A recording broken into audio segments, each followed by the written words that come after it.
أرست ذينام بريزيدنت غزياوي ممحدار ليتنال جنرال تادس ورده أمم لاست مزابلتي قدام نتيبهم نكسرحو يقبا تبهيلهم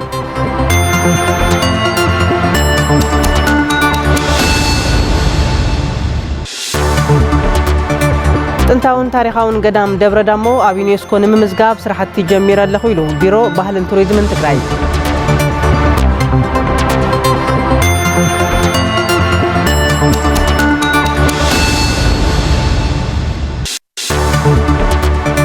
بمعالتي 125 شح لتر مهرت زيت زافري بالعلى فرق بليون بر كابيتال أو كتما مغلا زهن نزلوا فابريكا زيتي دحري حيدة توارح صرحو كجمريون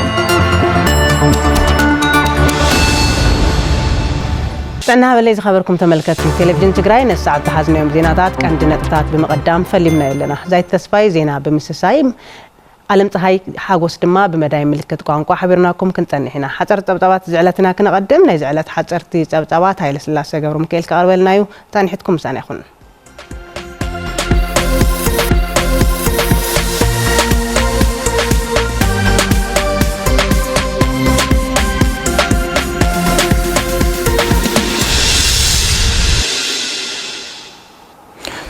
سلام كرات تملكتنا نساعد دالو حصرت زيناتات حجنا قريبنا لنا بصحفه قدات كوميونيكيشن باجنسي بريس ايثيوبيا استقال حزينا بحصص كرم صوعم اجنسي بريس ايثيوبيا كفل قانقوا تግርኛ ميازي 1 2017 عام تمرت ابزق على حزينا كل تزواتات امحارا زراخ بروجكت منقدي غوندر حمورا يهنص بمهلاو بمغلاص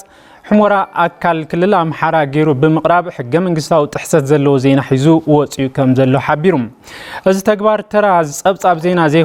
كونه تبايلو حق منقصاو غزاء تقراي نكل أمحارا حليفو بمهاب قلو حق منقصاو تحسد فصيمو له دمايلو اب مغلصيم از حلافنت زغودله تكبار نوع البريتورياون بقطا زغودن تقبالنت زيولم سلازخونه بوصص كرم اتحساسيبولم اجنس بريس ايثيوبيا كفل قانقوا تግርኛ نزقربو حلافنت زغودله صبصاب زينا بوصص كرمن اب العلي نت زينا زدالو اكلات سقمت كوسدن ان حبرنا منغست فيدرال ون اب العلي كمزي عينت حق منغستاو تحسد زفصمو تكالات حقاو سقمتي نكوسدلهم نصوعي بل اتمغلصي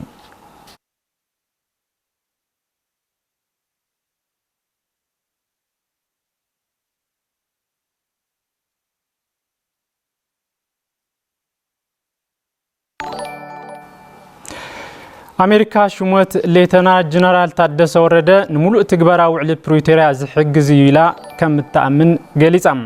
أمباسادر أمريكا بإثيوبيا إيرفان ماسينغا ليتنا جنرال تادس ورده حدش بريزيدنت غزياوي ممحدار تግራይ ኮይኖም مشامم نملؤ تكبرا وعلى بريتوريا زحجز مخانو أملاقيتهم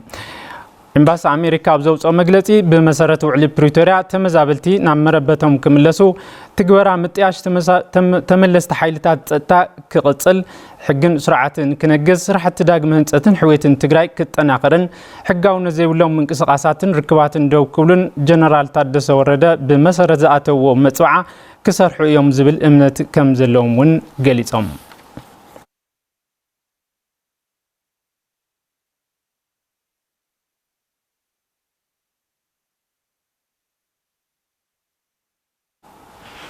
بيت مخري وردا سحرتي نقص على 3 وارح توسخ بجت لعلي 51 مليون بر بجت اصدقلهم رابع زمن مبل 4 سرع قبايز سالته بيت مخري وردا سحرتي نقص 3 وارح بجت كمون شومت حلفتي بيت صحفت اصدقيم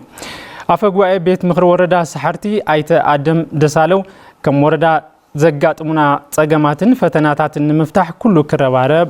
نتحساسب لهم اتبيت مغرن زقصل 3 ورح زقون لعل 51 مليون بر بجز صدقن تخون كابزي لعل 24 مليون بر نوسخ مايا ات 27 مليون بر دما نسو او دغافات كم زقنه تغليصلهم اتبيت مغري كابزي بتوساقي شموت حلفتن مكتلات استفلالي ابيات صحفتن زصدقن تخون ناي قصال انفت سرحتي بمهاب وعلو ازازيمو كبل غدات كوميونيكيشن اتاوردا صبصيبو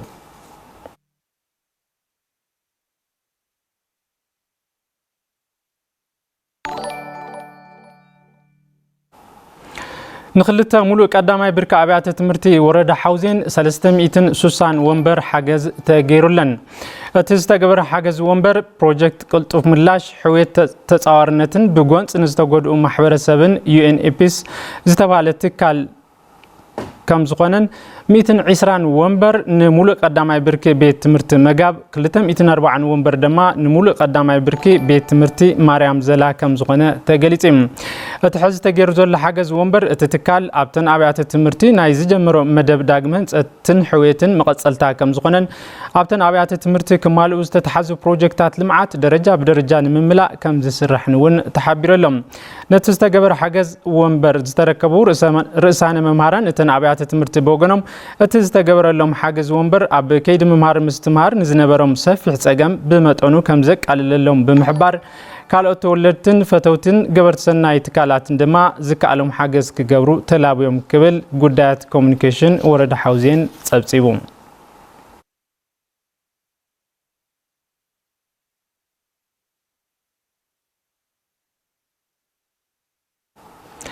محبرسب مسارت غبره مدحن طعنا ابالات زفريل غزه كسكاب 30 ميازيا 2017 عام تمرت كم زتناوحه بيرو طعنا تግራይ ፍሊጠሎም كلهم ابزي سرع زفر قطوا استوافرو كفالات حبرتسب بابالنت بمحقاف ግልጋሎት መድሕን ጥዕና ንምጅማር ካብ ተحሳስ 2017 عام تمرت جميرو استفالالي سرحتنا تسرحو مصيميوم زبله بيرو حلوا طعنا تግራይ اب ኢትዮጵያ ዘለዋ ኩለን ክልላት ግልጋሎት መድሕን ጥዕና ንምጅማር ዘኽእል አባል ዘፍሪያ አንትኮና አብ ትግራይ ዘሎ ትሑት አፈጻጽማ ግና ግልጋሎት መድሕን ጥዕና ንምጅማር ዘኽእል አይኮነን ኢሉም ስለዝኾነ ድማ አብ ትግራይ ግልጋሎት ጥዕና ንምጅማርን ግልጋሎት ጥዕና ሕብረተሰብ ንምምላእን ካብ ምጅማር መድሕን ጥዕና ወጻኢ ካሊ መማረጽ ስለዘይለ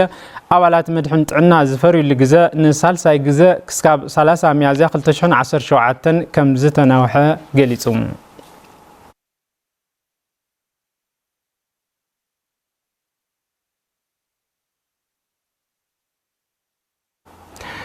وورلد فيجن إثيوبيا مس بيرو حرشان هفت تفطرون زتفالالي مدرك تأكلاتن حرستاي مسرت زجبرة أب متطعن كنكن هفت تفطرون زدهب مدرك أساليتم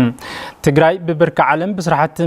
محوي هفت تفطرو كاو عالم تشلاميت من باراز زخاخرو نجوجله فلتت معقن وكيلهم أبت مدرك استرخبو لوريت متكوهيله أبز حزوان تجراي كبيد برسات هفت تفطرو قتيم وأكوان تالو عبرسنا زلو تحساسبا بزي مبراسو تግራይ ናብ تعلم افلوط زهابا سرحت محوي هافت تفطرو كن ملسا نخلينا لهم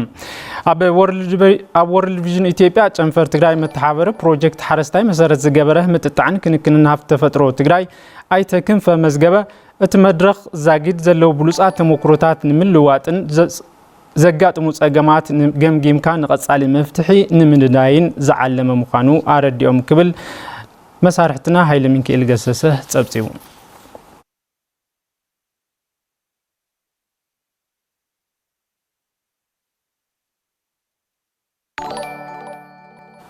كرات تملكتنا حصرت زيناتات زازيمنا ناب زايدكم لساكم سلام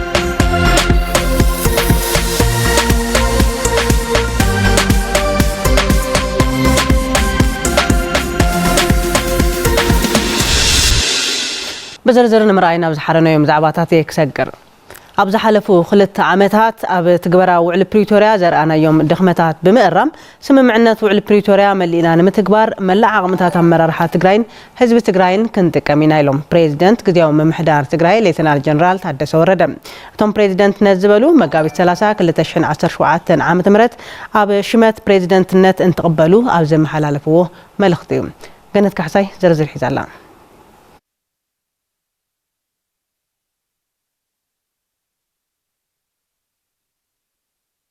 وعلي بريتوريا تكبراونتو بزحات دخمتات ارينا اينا يبلو حدش بريزيدنت كزاو محدار تግራይ ليتنار جنرال تحدث ورده اب زنبرهم رخكب سلطان بمقصال لما نز توهيب نزلو حلفነት قليل እኳን ተዘይኾነ ዘባخናዮ ግዜ ንምክሓስን ንትግበራው علي بريتوريا بزግባእ ንክሰርሕ ዕድል ዝሃበ ኢሎም የቀረው አንድ አመት ቢሆን ባለፈው ያልሰራናቸው ስራዎች አሉ በጣም ብዙ ናቸው ቀጣይ መስራት ያለብን ስራዎች አሉ ዝተረፈና ሓደ ዓመት ወላ ይኹን ዘይሰርሐናዮም ጉዳያት ንምውጋን ብፍላይ ምስ ትግበራ ውዕሊ ፕሪቶሪያ ተዛሚዱ ኣብ ውሽጥና ዘሎ ፖለቲካዊ ኩነታት እውን ቀሊል ከም ዘይኮነ ንርዳእ ኢና ንተግበራውነቱ ድማ ክንሰርሕ ኢና የሚፈጥሩት የስራ አጠቃላይ ሲታይ ሁሉም ተደማምሮ ሲታይ ቀላል አይደለም ኣብ ዝሓለፉ ክልተ ዓመታት ዝተፈረመ ውዕሊ ፕሪቶሪያ መሊኡ ብዘይ ምትግባሩ ህዝቢ ትግራይ ናብ ዘይተደለየ ፖለቲካውን ኢኮኖሚያውን ቅልውላው ተሳጢሑ ይርከብ ዝበሉ ፕሬዚደንት ሌተናል ጀነራል ታደሰ ወረደ እቲ ተዋሂብን ዘሎ ናይ ሓደ ዓመት ሹመት ሰላምን ጸጥታን ህዝቢ ትግራይ ብዘውሕስ መንገዲ ንትግበራ ውዕሊ ፕሪቶሪያ ከም ዝሰርሑ አረጋጊጾም ቀጣይ ስራም ሰላም ይዞ በሰላምን አረጋግጠ ህዝቡ ጥያቄን መፍታት ቀንዲ ስራሕትና ውዕሊ ፕሪቶሪያ በመትግባር ውሕስነት ሰላምን ጸጥታን ትግራይ ምትግባር እዩ ተጀሚሩ ዘሎ ናይ ለውጢ ምንቅስቃስ እውን አጠናክርና ክንቅጽል ኢና ምን ናሳካበት ቢያንስ ትንሽ መልክ ምናስይበት አይነት ሁኔታ ይፈጠራል የሚል ግምት አለኝ ብፍላይ ድማ ሰላምን ጸጥታን ትግራይ ውሕስን ምግባርን መንእሰይ ዝደልዮ ዘሎ ባህጊ ለውጥን ንምስኻዕ ከም ዝሰርሑ ዘረጋገጹ እቶም ፕሬዚደንት እዚ ዕውት ዝኸውን ሙሉ ዓቅሚ ህዝቢ ትግራይን መንግስት ፌደራልን አገዳሲ ኢሎም ለዚህ ስራ ዋናው የትግራይ ኣብዚ አቲናዮ ዘለና ወቅቲ ውዕሊ ፕሪቶሪያ ንምትግባር መላእ ዓቅሚ ህዝቢ ትግራይን መንግስት ፌደራልን የድለየና እዩ ሙሉ እምነት አለኝ ነቲ ስልጣን ዘረከቡ ነበር ፕሬዚደንት ግዚያዊ ምሕዳር ትግራይ አይተ ጌታቸው ረዳ በመሰረት ውዕሊ ፕሪቶሪያ ዝተጀመሩ ምንቅስቃሳት ተፈጻምነት ክህልዎምን ዘይተመለሱ ተመዛበልቲ ናብ መረበቶም ክምለሱ ብትኩረት ተራእዩ ብህጹጽ ክትግበር ይግባእ ኢሎም ዋናው ትኩረት መደረግ ያለበት ካሁን በፊት ጀምረናቸው ያሉ ነገሮችን ማጠናከር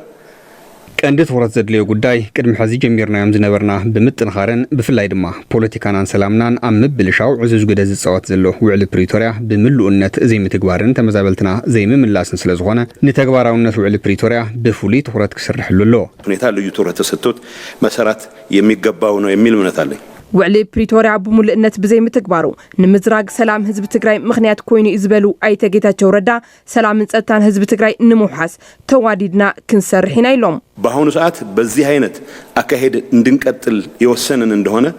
ካብ ዝሓለፉ ድኽመታትና ተማሂርና ንናይ ህዝቢ ትግራይ ባህጊ ሰላም ንምምላእን ከም ኩሉ ኢትዮጵያዊ ክህልዎ ዝግባእ ለውጢ ክረክብን ብሓባር ክንሰርሕ ኢና ደርሰው የሚገባ የለውጥ ትሩፋትም ሊደርሰው እንደሚገባው ቀን በዚህ ጉዳይ ላይ ልንረባረብ የሚገባ መሆኑን ማስመር እፈልጋለሁ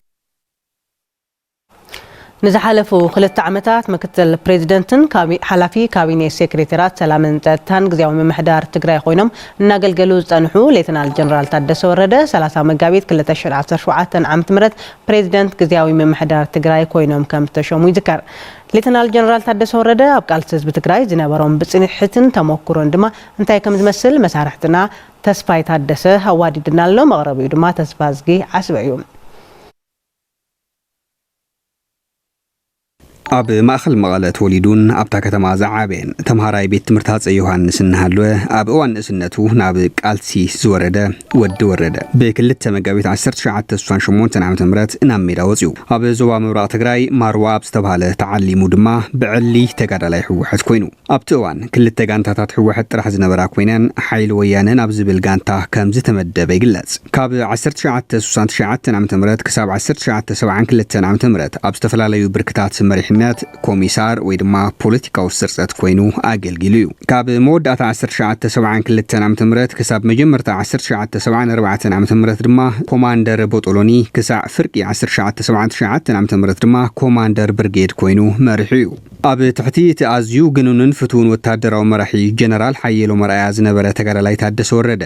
ኣብ ሓይሊ 73 ከም ኣመራርሓ ኮይኑ ኣብ ብዙሓት ውግኣት እጃሙ ኣበርኪቱ እዩ ኮማንደር ብርጌድ 43 ኮይኑ ድማ ኣብ ኤርትራ ወፍሪ ቀይሕ ኮኸብ ኣብ ዝነበረ ውግኣት ተሳቲፉ ካብ ሜዳ ኤርትራ ድሕሪ ምምላሱ ድማ ዓዲ ጎዘሞ ዝበሃል ከባቢ ኣብ ዝተኻየደ ኣካል ስርሒ ተጋእዚ ዝኾነ መደናገር ውግእ ተባሂሉ ኣብ ዝፍለጥ ውግእ ብርጌዱ መሪሑ ተዋጊኡ ኣብቶም ከም ሓደ ነጥቢ መቐይሮ ተገይሩ ዝውሰድ ምድምሳስ ኮራት 604 605 ውግእ ሽረውን ኣዛዚ ኮር ኮይኑ ኣዋጊኡ እዩ እቲ ቃልሲ ዳርጋ ናብ ማእኸል ኢትዮጵያ ዘምርሓሉ እዋን ድማ ካብ 1979 ዓ.ም ጀሚሩ ብመሰረት ሓድሾ ወዳደባ ካብ ዝነበራ ሰለስተ እዝታት ሕወሓት ኣዛዚ ክንፊ ሓደ ኮይኑ መሪሑ ናብ ኣዲስ ኣበባ እውን ኣትዩ ግንቦት 1983 ዓመተ ምህረት ደርጊ ምስ ተደምሰሰ ኣዛዚ ደቡብ ምዕራብ ኮይኑ ኣብቲ ከባቢ ዝነበረ ጸጥታ ናይ ምርግጋዕ ወሰንቲ ዕማማት ሰሪሑ ተባሂሉ እውን ይናድ ገለ እዝታት ምስ ተዓጸፋ ድማ ምኽትል ኣዛዚ እዚ ምብራቕ ነይሩ ኣብ 1987 ምትዕርራይ ምስ ተገበረ ድማ ሓላፊ ማእኸል መሰልጠና ኣዋሽ ኣርባ ብምዃን ተመዚዙ ኣብ ኩናት ኢትዮ ኤርትራ ኣብ ግንባር ቡሬ ኣዛዚ ኮር ብምዃን ተሳቲፉ እዩ ኣብቲ መወዳእታ ናይቲ ደማዊ ኩናት ኢትዮ ኤርትራ ምክትል ኣዛዚ ጠቕላላ ናይቲ ግንባር ብምዃን ይመርሕ ምንባሩ እውን ሰነዳት ይሕብሩ ካብ 1994 ክሳብ 2005 ዓመተ ምህረት ሓላፊ ዋና መምርሒ ስልጠና ምክልኻል ሰራዊት ኢትዮጵያ ብምዃን ዘገልገለ ታደሰ ወረደ ካብ መወዳእታ 2003 ክሳብ 2004 ዓመተ ምህረት ድማ ንሓደ ዓመት ላዕለዋይ ተጸዋዒ ዓቃብ ሰላም ኣብየ ደቡብ ሱዳን ኮይኑ ሰሪሑ ብመዓርግ ኮሎኔል ኮይኑ ኣብ ስሩዕ ሰራዊት ስራሕ ዝጀመረ ብ1991 ዓመተ ምህረት ብርጋዴር ጀነራል ኣብ መወዳእታ 2005 ዓመተ ምህረት ድማ ሌተናል ጀነራል ኮይኑ ብጥሮታ ተሰናቢቱ ኣብ እዋን ጽንተታዊ ኩናት ናብ መኸተ ኣዛዚ ፍሉይ ሓይሊ ድሓር ድማ ኣዛዚ ሰራዊት ትግራይ ኮይኑ ኣገልጊሉ እዩ ኣብቲ 17 ዓመት ዝወሰደ ዕጥቃዊ ቃልሲ ህዝቢ ትግራይ ካብ ተራ ወተሃደር ክሳብ ኣዛዚ ኮር ኮይኑ ተዋጊኡን ኣዋጊኡን ጽንተታዊ ኩናት 2013 ዓመተ ምህረት ድማ ዋና ኣዛዚ ሰራዊት ትግራይ ዝነበረ ጀነራል ታደሰ ወረደ ነቲ ጀኖሳይዳዊ ኩናት ትግራይ ደው ዘበለ 24 ጥቅምቲ 2015 ዓመተ ምህረት ዝተፈረመ ውዕሊ ፕሪቶሪያ ኣብ ከተማ ናይሮቢ ኣብ ዝቐጸለሉ እዋን ምስ ሓላፊ ስታፍ ሰራዊት ኢትዮጵያ ኢታማጆር ሹም ብርሃኑ ጁላ ዘትዩ ኣብቲ ምስረታ ጊዜያዊ ምምሕዳር ትግራይ ካብ ከይዲ ምጥያሹ ጀሚሩ ዓብይ እጃም ዝነበሮ ታደሰ ወረደ ከም ምክትል ፕሬዚደንት ሓላፊ ጸጥታን ሰላምን ኮይኑ እውን መሪሑ እዩ ኣብ ቀረባ እዋን ድማ ነቲ ወቕታዊ ወጥሪ ፖለቲካ ትግራይ ብዝምልከት ሰዓራይን ተሰዓራይን ዘይብሉ ኩነታት እዩ ክብል ተሰሚዑ እዩ ንዝሓለፉ 2 ዓመታት ምክትል ፕሬዚደንት ጊዜያዊ ምምሕዳር ትግራይን ሓላፊ ካቢኔ ሰክረታርያት ሰላምን ጸጥታን ኮይኑ እናሰርሐ ጸንሐ ሌተናል ጀነራል ታደሰ ወረደ ካብ 30 መጋቢት 2017 ዓመተ ምህረት ጀሚሩ ፕሬዚደንት ጊዜያዊ ምምሕዳር ትግራይ ኮይኑ ተሾይሞሎ ኣብ ቃልሲ ህዝቢ ትግራይ ሩኡይ ቦታ ዘለዎ ጀነራል ታደሰ ወረደ ኣብ ወጥሪ ፖለቲካ ዘላ ትግራይ ኮይኑ እንታይ ኮን ይዕውት ይኸውን ዝብል ናይ ብዙሓት ሕቶ እዩ ኣብታ ድሕረ ኮይናት ቅልውላዊት ትርከብ ትግራይ ኣብ ኢድ ዕጡቓት ሓይልታት ዝርከብ ሰፋሕቲ ግዛኣታት ተምሊሱ ኣደዳ ቁርን ፀሓይን ኮይኑ ዝርከብ ልዕሊ 1 ሚልዮን ህዝቢ ናብ መረበቱ ይምልሶ ዶ ይኸውን ቀጻሊ ዕዮ እዩ ፕሬዚደንት ጊዜያዊ ምምሕዳር ትግራይ ሌተናል ጀነራል ታደሰ ወረደ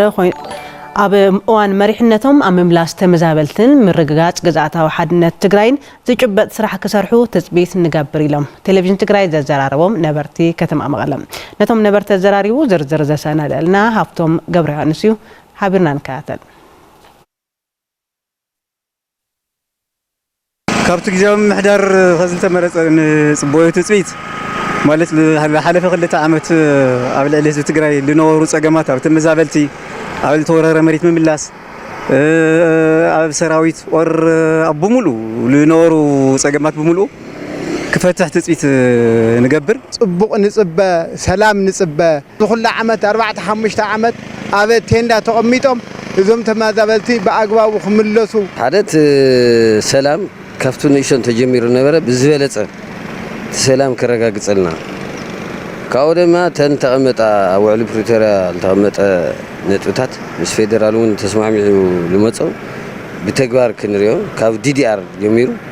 ተፈጻሚ ኮይኑ ክንሪኦ ኢና ኤክስፔክት ንገብር ማለት ህዝቢ ዝደልዮ ነገራት ክሰርሕ ኣለዎ ሰብኣይ ንሕና ቀይሕ ጸሊም አይደልን ወዲ ዝዩ ዝበሃል ሰብ ፍልሊ ሰብ ለባም መስተውዓዲ ተበደለ ዝርኢ ዝሰምዕ ፍትሒ ዝህብ ሰቢና እንደለን احنا ለተሐድሽ ፕሬዝዳንት ሐድሽ ዕድል ተዋሂብዎ ዘሎ ልኡኡ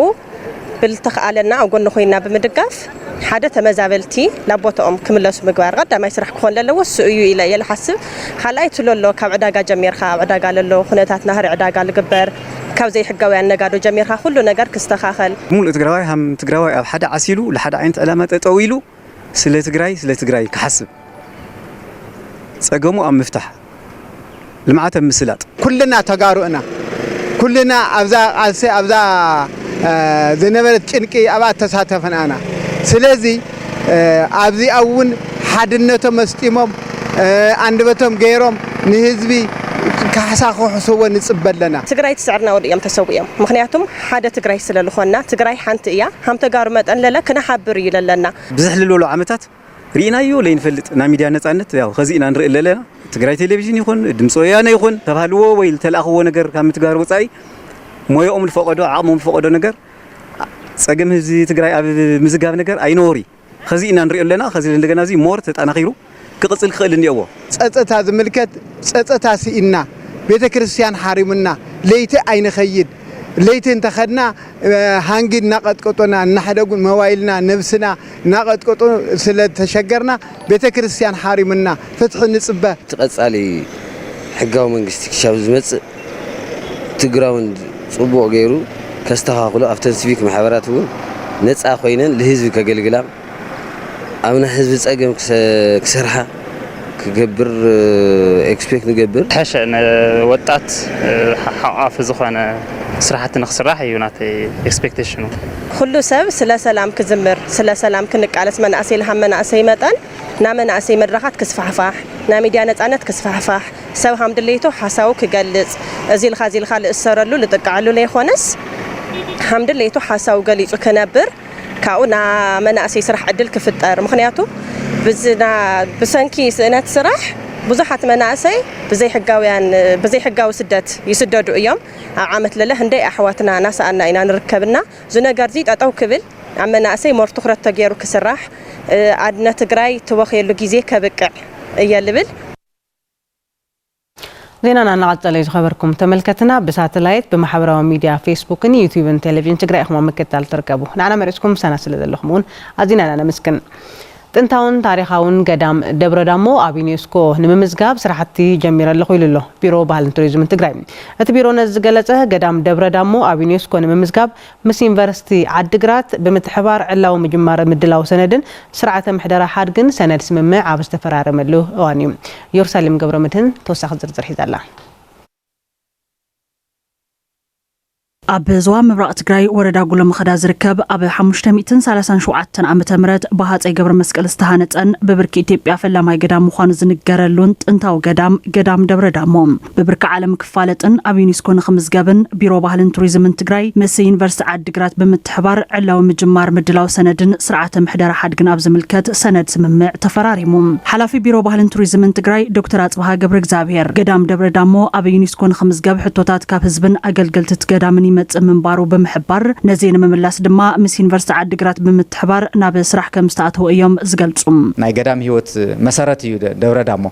ስለዚ ብዙሓት ናይ ባዕሎም ዝኾነ መስተዋሻ ዘለዎም ኣብቲ ዓድል ተዘሩ ብዙሓት ሰባት ኣለው ጽባሕ ንጎ እዚ ናብ ረብሓ ከመይ ልቀየር ኣብ ዝብል ብዓብዩ ምስ መንበረ ሰላማ በብተዋረዱ ከዓስካ ገዳምናው ዘሎ መንፈሳዊ ናይ ቤተክርስትያን ወገን ብመንግስቲ ወገን ከም ቢሮ ከም ናይ ምርምር ትካላት እውን ዩኒቨርሲቲ ዓዲግራት ኣብዚ ተኣሳሲርና ኣለና እሞ ምትእስሳር እዚ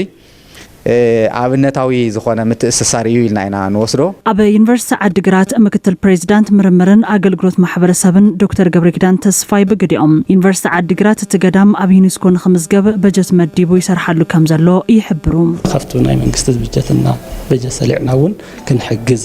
ትጽንዓት ዝወስዶ በጀት ብዙሕ ይኸውን ኩልና ከም ንግምቶ ሰፊሕ ጽንዓት ብዙሕ ግዜ ዝወስድ እዩ ኣብዚ ናይ ኩሉ መዳርግቲ ኣካል እጃም ምትሕጋዝ ከድልዮ እዩ ኣብቲ ገዳም ጠሚቱ መጽናዕታዊ ጽሑፍ ዘቕረቡ ኣብ ዩኒቨርሲቲ ዓዲግራት መምህር ስነ ጥንትን ምሕደራ ሓድግታትን መተሓበሪ ማእኸል ቱሪዝም ስነ ኳዕቲ ጌትነት ደስታ እቲ ገዳም ናብ ዩኔስኮ ከመዝግቦ ዘኽእል ረቑሓታት ከማልእን ጥንታውነቱ ንክሕሎን ቀጻል ስራሕ ዝጠልብ ኢሎም እቲ ገዳም ዋንነት መሬት የብሉን ዘይጸረየ ዋንነት መሬት ኣሎ ካበይና እዩ ዝብል ማለት እዩ ኣብዚ እውን ዓብዪ ስራሕ የድሊ ማለት እዩ እቲ ገዳም እውን ካብ ዘይምፍላጥ ዝተልዓለ ናይ ኮንስትራክሽን ስራሕቲ ይሰርሑ እዮም እዚ ድማ ነቱ ኦሪጂናሊቲኡ ክርብሽ ስለ ዝኽእል እዚኣቶም ጠጠው ክብሉ ኣለዎም ኣመሓዳሪ ወረዳ ጉሎ መኸዳ ኣይተሃፍቶም ባራኺ እቲ ገዳም ናብ ዩኔስኮ ከይምዝገብ ዝገብሩ ፀገማት ንምፍታሕ ግንዛቤ ሕብረተሰብ ኣብ ምፍጣር ይስራሕ ከም ዘሎ ይገልጹ ኣብቲ ገዳም ዝስርሑ ካብ ኣግባብ ወፃኢ ዝስርሑ ዝበሃሉ ሓደ ቅሬታታት ተወከልቲ ናይቲ ከባቢ ዘልዕልዎም ህዝቢ ዘልዕሎም ኣለዉ እዚኦም በብደረጃኦም ዝምልከቱ ኣካል ክፈትሖም ምርዳእና ተግበረ እዩ ገዳም ደብረ ዳሞ ኣብ ዩኔስኮ ንምምዝጋብ ዝተጀመረ ምንቅስቃስ ምስ ፌደራል ኣብ ምርድዳእ ንርከብ ዝበሉ ምክትል ሓላፊ ቢሮ ባህልን ቱሪዝምን ትግራይ ኣይተ ሃይላይ በየነ ነዚ ንምዕዋት ድማ ኩሉ ደጋፊ ክኸውን ፀዊዖም ዲፕሎማሲ ስራሕ የድልዮ እዩ መረዳእታታት ምእካብ የድልዮ እዩ ስለዚ ናብ ዩኔስኮ ተመዝግበሉ ደብረ ዳሞ ማለት ንዓለም ሓድግ እዩ እዚ ድማ ኩሉ ክሳተፈሉ ኩሉ ይምልከተኒ ብፍላይ ድማ ከም ተጋሩ ማንም ትግራዋይ ይምልከተኒ እዩ ልብል ክሳተፍ ክኽእለሎ ትግራይ ብርክት ዝበሉ ታሪኻውያንን ጥንታውያንን ገዳማት ዝወነነት እያ ዝበሉ ኣይተ ሃይላይ ብፍላይ ድማ ኣብዞም ጥንታውያን ገዳማትን ውቅር ኣብያተ ክርስቲያናትን እናፍረስካ እናፀገንካን ጥንታውነቱ ክለቅቕ ዝግበር ምንቅስቃስ ንኽንክን ሓድግን ዓለም ለኻዊ ኣፍልጦ ከይረክብን ዝገብር ብምዃኑ ጥንቃቐ ክግበር ፀዊዖም ኣብ ዝኾነ ይኹን ናይ ቤተ ክርስቲያን በተለይ ታሪኻዊ ሓድግታት እንብሎም ሓደጋ ናይ ምሕዳስ ስራሕ ፍቃድ ከይተዋሃበ ኣንፈት ከይተዋሃበ ለይተናበበ ናይ ምሕዳስ ስራሕ ናይ ምፍራሕ ስራሕ ከይስራሕ ልብል ኣንፈታት ይብና ገዳም ደብረ ዳሞ 180 ጠቢባን ዝተሳተፍሉ ምስ ጥንታዊ ስልጣነ ኣክሱም ዝመሳሰል ስነ ህንፃ ዘለዎ እዩ ነቲ ገዳም ንምስራሕ ዝተጠቐምሉ ድልድል ክፈርስ ጻዲቃውን ኣረጋዊ ዳህምሞ ኣፍርሶ ብዝብል ስያመ እዩ ደብረ ዳሞ ተባሂሉ ይብሉ ሊቃውንቲ ገዳም ገዳም ደብረ ዳሞ ብዝተፈላለዩ ሃይማኖታዊ ምድላዋት በብዓመቱ 14 ጥቅምት ድማ ይኽበር ሓፈሻዊ ሆስፒታል ኩሓ ምስ ቢሮ ጥዕና ትግራይ ብምትሕባር ካብ ባሕቲ ሚያዝያ ክሳብ 7 ሚያዝያ 2017 ዓ.ም ናፃ ሕክምና ሞራ ዓይኒ ከም ዝህብ ኣፍሊጦም ህይወት ሽበሺ ዝርዝር ሒዛላ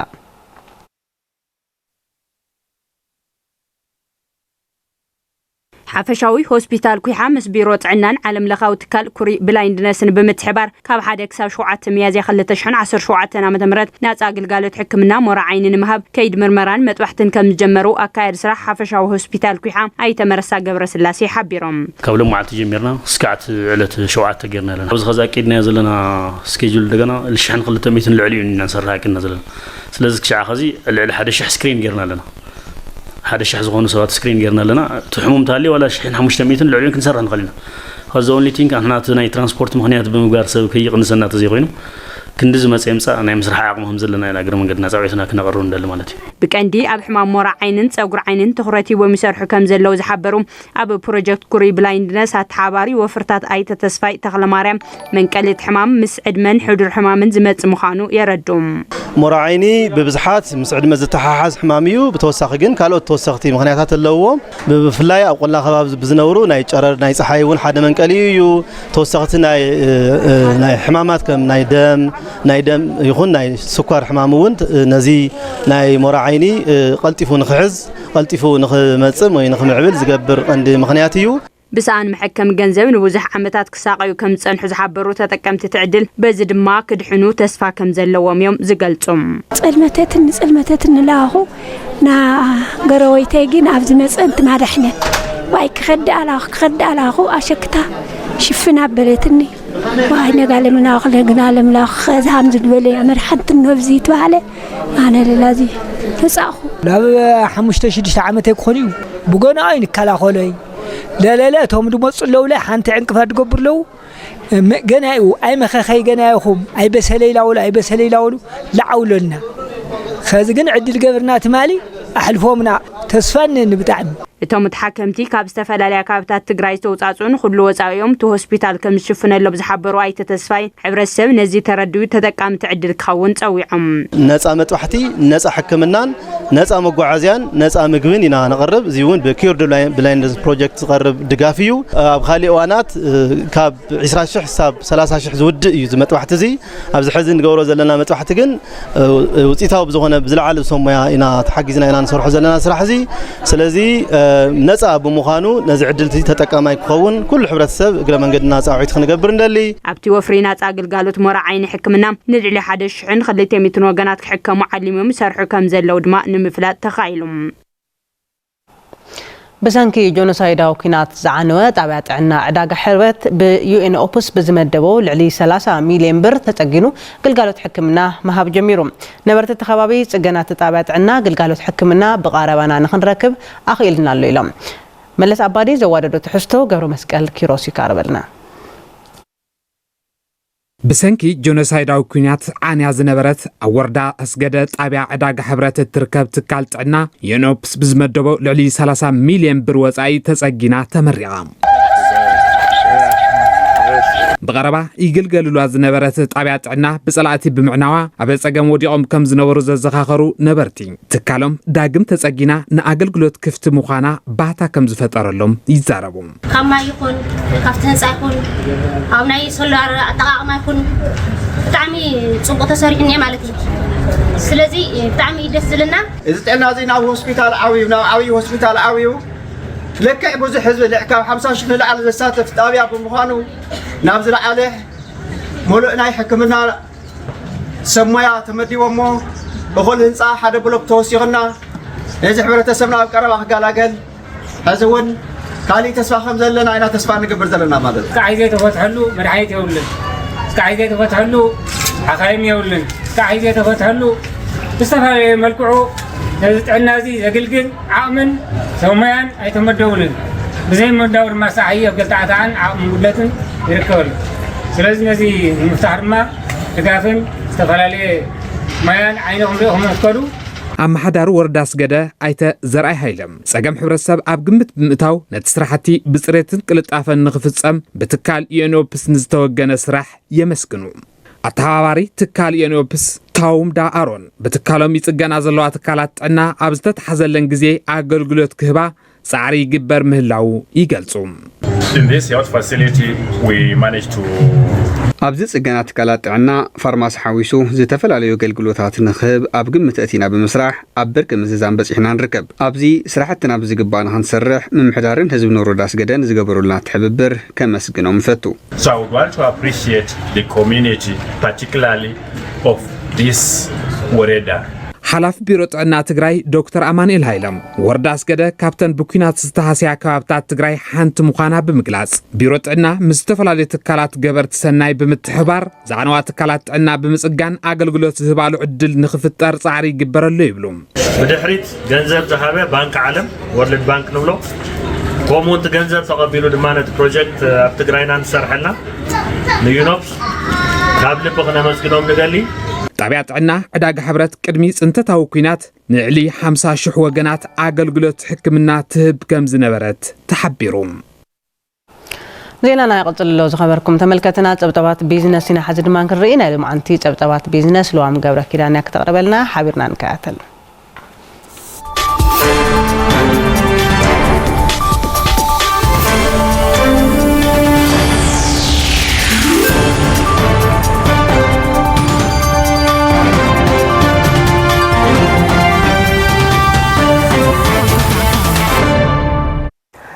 يا قناة لزايد سلام طعنا هبلي كم يصنعكم خبركم تملكتنا لوام قبل كدانين الساعة مرتنا يمنا بيزنس زينات حزنا قريبنا لنا سنة صنحو ኣብ ከተማ መቐለ ብልዕሊ ፍርቂ ቢልዮን ካፒታል ዝህነፅ ዘሎ ፋብሪካ ዘይቲ መሓረዳኢ ኣብ መዓልቲ 125,000 ሊትሮ ምህርቲ ዘይቲ ከም ዘፍርን ህንፀት እውን ኣብ ምዝዛም ከም ዝርከብን እቲ ትካል ኣፍሊጡ ሃፍታይ ባህረ ከም ዝስዕብ ከቕርበልና እዩ ፋብሪካ ዘይቲ መሓረዳኢ ኣምፃን ለኣኽን ኣብ 2011 ዓመተ ምህረት ኣብ ከተማ መቐለ ብልዕሊ ፍርቂ ቢልዮን ብር ህንፀቱ ዝጀመረ እዩ ኢንጂነር ሃይለ ሚካኤል በርሀ ይበሃል ኣብዚ ፋብሪካ ብሞዩ ተቆፂሩ ኣብ ምስራሕ ዝርከብ እንትኸውን እዚ ፋብሪካ ኣብ መዓልቲ ልዕሊ 240 ቶን ምህርቲ ውሽጢ ዓዲ ከፍሪ ትፅቢት ከም ዝግበረሉን ዝተፈላለዩ ቴክኖሎጂታት ዝወነነ ምዃኑ ይገልጽ ኣብቲ መጀመርያ ዝረኣናዮ ክልተ መወጠርያ እዩ ዘሎ ተሓደ ናይ 240 ቶን ብመዓልቲ ዘፍሪ ኮይኑ ናይ ሰያቢን ወይ ከዓ ኣዳጉራን ተመሳሰለ ዝኣመሰሉን ዘራእቲ መዘበፅር እዩ ዘፅሪ እዩ እቲ ካልኣይ ደረጃ ከዓ ናይ ሰሊጥን ዝኣመሰሉ ደቀቕቲ ዘራእቲ ዝኣመሰሉ ናይቲ ካልኣይ ስቴጅ ዝህብ እዩ ኣብዚ ሓሊፉ ከዓ ንኤክስፖርት ንጥቀመሉ ሰሊጥ ኣዳጉራ ብዙሓት ዘራእትታት ኣፃሪኻ ኤክስፖርት ናብ ደገ ላብ ቻይና ላብ ህንዲ ዝኣመሰሉ ላብ ኣሜሪካ ኤክስፖርት ንምግባር እዩ ዝጠቀም ዝተፈላለዩ ዘራእቲ ይመፁ እሞ ቅብኣትን ባይ ፕሮዳክትን ፈላለየና መሽን እዩ ዘመናዊ እዩ ሰሊጥ ንጥቀመለና ሕዚ ኣዳጉራውን ኣሎ ብተወሳኺ ቀይሕ ኣዳጉራ ፃዕዳ ኣዳጉራ ዝበሃሉ ክልተ ዓይነት ማለት እዩ ካብዚኣቶም ተጠቒምና ኢና እቲ ዘይቲ ፕሮሰስ ጀሚርና ዘለና ዘይቲ ምፍራይ ብተግባር ፈተነ ከም ዝተጀመረ ዝገልጽ ኢንጂነር ሃይለ ሚካኤል እዚ ፋብሪካ እንትዛዘም ድማ 125,000 ሊትሮ ብመዓልቲ ዘይቲ ከም ዘፍሪ ይዛረብ ዘይቲ ብተግባር ሙከራ ተገይሩ እዩ ቢያንስ ተገደደ ኣብ ከባቢ 10,000 ሊትር أوتينا لنا هذه نزينا زيت تقليلنا نتصاري له مالت هي متشرش عشق زوج صلوا بوتاندي 225 شح لتر بمعلته مالت ناي مترع عمي زلوا يا ناي متشرش تتصاري زيتي هنا يباتقلاي زلوا ፋብሪካ ዘይቲ መሐረዳይ ንብርክዝ ዝበሉ ወገናት ዕድል ስራሕ ፈጢሩ ከም ዝርከብን ብመዳይ ሽግግር ቴክኖሎጂ ድማ ዝለዓለ ረብሓ ከም ዘለዎ ዕድል ስራሕ ዝተፈጠረሎም ወገናት ይሕብሩ ሲቪል ስራሕቱ ናብ 98% ተወዲኡ ይሕዚ ናይ መጀመርያ ዘይት ፋብሪካ እዩ ትግራይ ዋላ ብዕብየት ይኹን ዋላ ብዓይነቱ ውን ናብዚ ዝመጽእ ኢኮኖሚ ብጣዕሚ ብዙሕ እዩ ምቁጠባ ኣብ ዝመጽእ ሃፍት ኣብ ዝመጽእ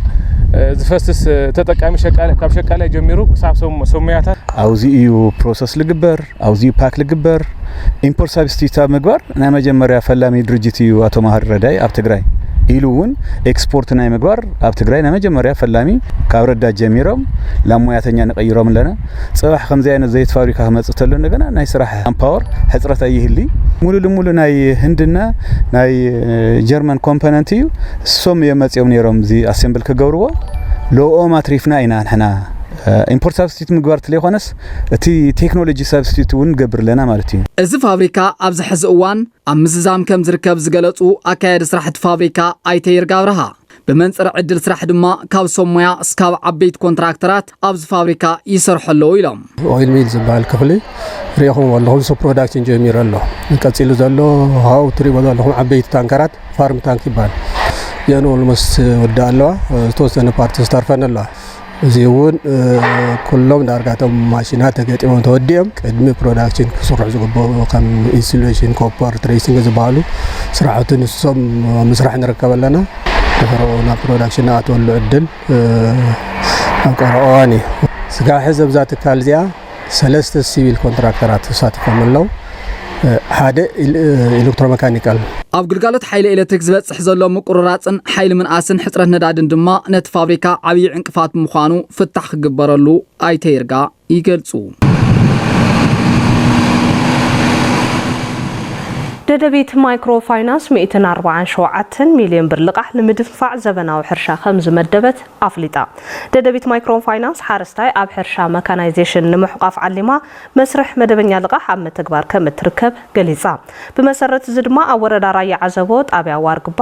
ኣብ ራያ ጨርጨር ጣብያ ሓደ ኣልጋን ኣብ እንዳ መኾኒ ጣብያ ስምረትን ዘድሊ ልቃሕ ብምምዳብ ኣብ መጀመርያ ምዕራፍ 3 ዓሞቕ ተጎዳጉድ መስኖ ተወኳዒቶም እዮም ሓንቲ ጉድጓድ ብማእኸላይ ን30 ሄክታር ከተልምዕ ተሓሲቡ ዝነበረ እንትኸውን ብዝተገበረለን ፈተና ግን ነፍሲ ወከፈን ክሳብ 50 ሄክታር ብመስኖ ከልምዓ ከም ዝኽእላ ዕላው ገይራ ሓረስታይ ናብ ሕርሻ መካናይዜሽን ናይ ምሕቋፍ ስራሕ ከም ማረትን ትካል ምግቢ ዓለም ዝበሉ ትካላት ተሓዊሶሞ ኣብ ጽቡቕ ስራሕቲ ይርከብ ዝበለት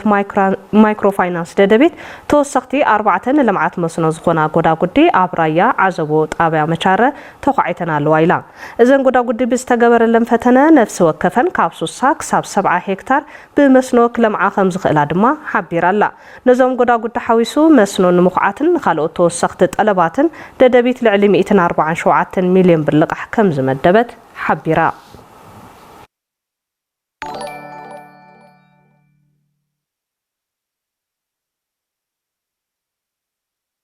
ንሰዓት ዝሓረናዮም ናይ ቢዝነስ ዜናታት ነዚኦም ይመስሉ ነይሮም ልዋም ገብረ ኪዳን ምሳኹም ጸኒሐ ሰላም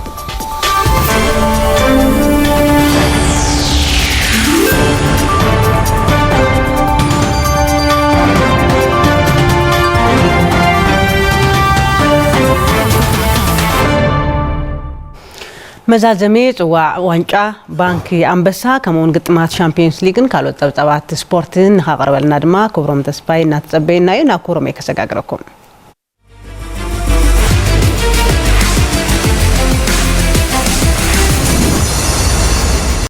የመስግን ዛይድ ዳህነ ጽናኹም ዘኸበርኩም ተመልከትና ጽዋዕ ስፖርት ካትሉ አዲመለኹም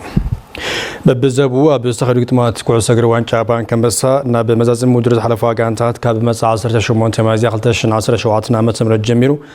ኣብ ከተማታት አክሱም ዓድዋን ከም ዝካየድ ፌደሬሽን ኩዕሶ እግሪ ትግራይ አፍሊጡ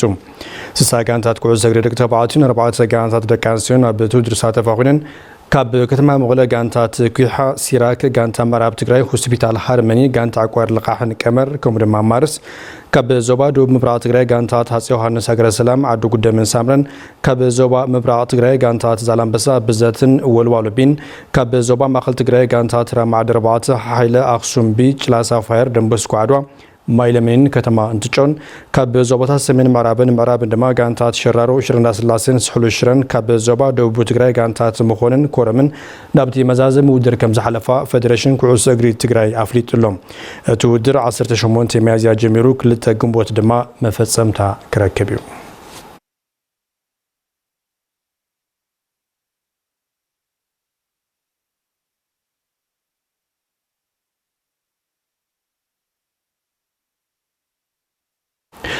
ኣብ ግጥማት ፕሪሚየር ሊግ ኢትዮጵያ ሳተፋ ጋንታት ተሓዊሱ ኣብ ዝተፈላለዩ ደረጃ ኩዕሶ እግሪ ምጽዋት ኣብ ትግራይ ናይ ባዕሎም ምዕራፍ ካብ ዘሎም ተጻዋቲ ኩዕሶ እግሪ ነበር ሓደ ዩሱፍ ኪዳነ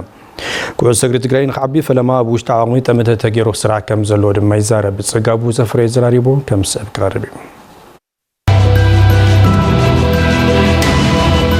ኩዕሶ ዝጀምር ኩሉ ኣጋጣሚ ሰመራት ዝዓበ ኩሉ ሰፈር ኩዕሶ እግሪ ዝዝውተረሉ ከባቢ ነይሩ ኣውና ጻወትከ ጀሚረ ኩዕሶ ድሓር ናብ ትግራይ ምስ መጻኹ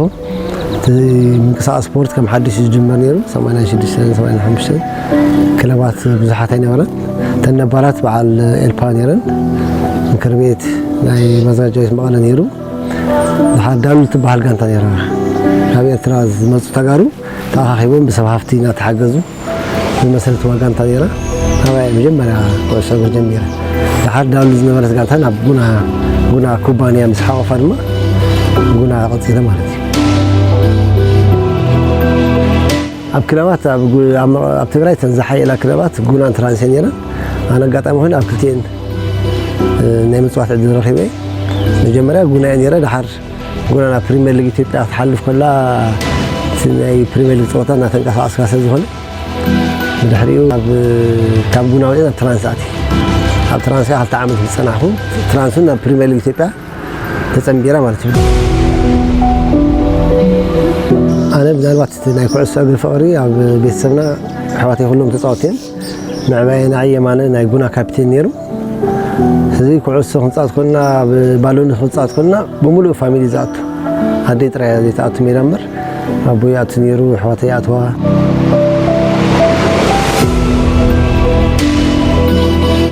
መቐለ ፉትቦል ኣካዳሚ እና ጀሚርና ብድሕሪኡ ስልጠናታት ወሲደ ኣለኹ ዝተወሰነ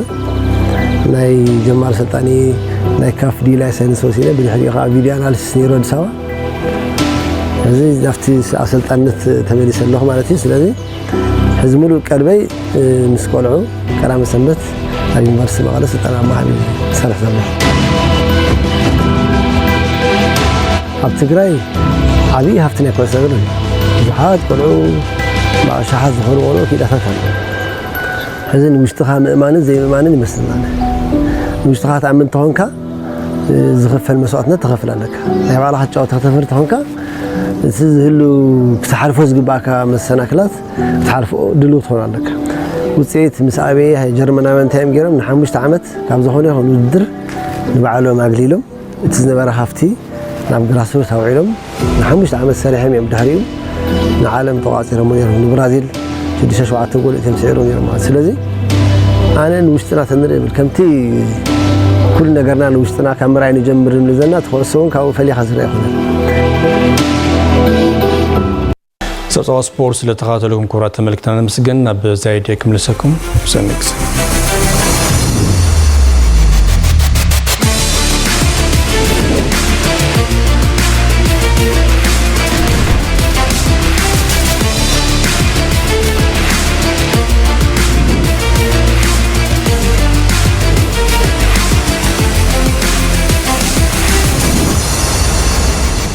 زي التصفاي زينات بمسساي على متاع حقوس دما بمدايم ملكت ቋንቋ ናባኹም ዘقربنا ዜና ተዛዚሙ ንምከታልኩም ነመስግን መስካለት من دلاوات تلفزيون تግራይ ጽቡቅ ዛህናችሁ